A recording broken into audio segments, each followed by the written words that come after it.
राम राम। कई बार हमारे पास थोड़ा पैसा आ जाए, थोड़ी दौलत आ जाए, तो हमें घमंड हो जाता है। हमारे मन में ये विचार आने लगते हैं कि मेरे बिना तो दुनिया चलेगी नहीं, मेरे बिना तो कुछ हो नहीं सकता। लेकिन आपके जीवन में कभी ये विचार आपके मन में आने नहीं चाहिए। एक गांव में एक अध्यापक रहते थे। उनका अच्छा परिवार था, पत्नी थी, पुत्र था, पुत्री थी। मास्टर जी स्कूल में जाते, अच्छी तनख्वाह मिलती, वो घर परिवार में रहते। उनके मन में यह अभिमान आ गया कि अगर मैं घर पे ना हूं, कमा के ना लाऊं, तो मेरे घर में खुशी समाप्त हो जाएगी, मेरे घर वालों का क्या होगा। यही सोचते सोचते उनके मन में घमंड पैदा होने लगा कि मैं ही पैसे लाता हूं, लोगों को ट्यूशन पढ़ाता हूं, तभी मेरा घर इतना खुशहाल है, तभी मेरी पत्नी खुश है, तभी मेरे बच्चे खुश हैं। अगर मैं ना कमाऊं, मुझे कुछ हो जाए, तो पीछे इनका क्या होगा, इनका तो कोई कुछ करने वाला है नहीं। इसी बात को सोचते सोचते उस व्यक्ति को लगभग 2 वर्ष हो गए। एक दिन उसी गांव में एक महात्मा आए। वो मास्टर जी उन महात्मा से मिलने गए, उनको प्रणाम किया, और आप उनके आश्चर्य की सीमा ना रही कि वो जो महात्मा थे वो घमंड के बारे में ही कथा कर रहे थे कि मानव को घमंड नहीं करना चाहिए।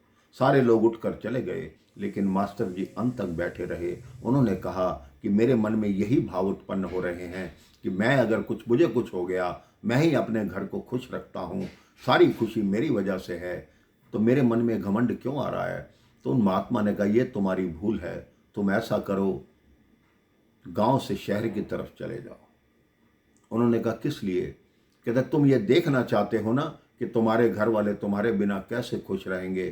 तुम शहर में जाके अपनी नौकरी करो, 2 साल बाद तुम वापस लौटना, उससे पहले मत लौटना, लेकिन घर बता के मत जाना।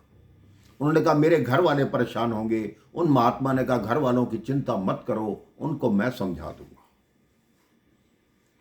अब वो महात्मा के पास उस अध्यापक के घर वाले आए, तो महात्मा जी बोले, बहुत बुरा हुआ, मेरे आश्रम में वो आए हुए थे, तभी मेरे आश्रम पर शेर ने आक्रमण कर दिया और उन मास्टर जी को शेर खा गया। घर वाले रोने लगे। सारे गांव को पता था कि मास्टर जी बहुत ही शरीफ व्यक्ति थे, अपने घर को खुश रखते थे। गांव वालों ने उनकी बहुत सहायता की, सबने पैसे एकत्रित किए। उन मास्टर जी की बेटी की शादी हो गई। उसके बच्चे ने इंटरव्यू दिया, बेटे ने, वो भी अच्छी सरकारी नौकरी पर लग गया।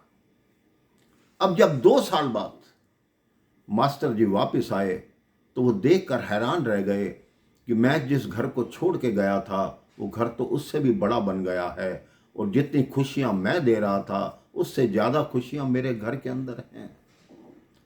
मास्टर जी ने अपनी पत्नी से क्षमा मांगी कि ऐसे ऐसे मुझे गुरु जी ने कहा था और मैंने वही बोला, मेरे मन में घमंड पैदा हो गया था, लेकिन आज मेरा सारा अहंकार, सारा घमंड दूर हो गया कि मैं खुश रखने वाला कौन हूँ। जो कुछ करता है वो ईश्वर करता है, उसकी मर्जी के बिना एक पत्ता भी नहीं हिलता। तो आप भी अपने मन में अहंकार को, घमंड को स्थान मत दीजिए, और हमेशा प्रभु का नाम लेते रहिए। प्रेम से बोलिए, राम राम, जय श्री राम।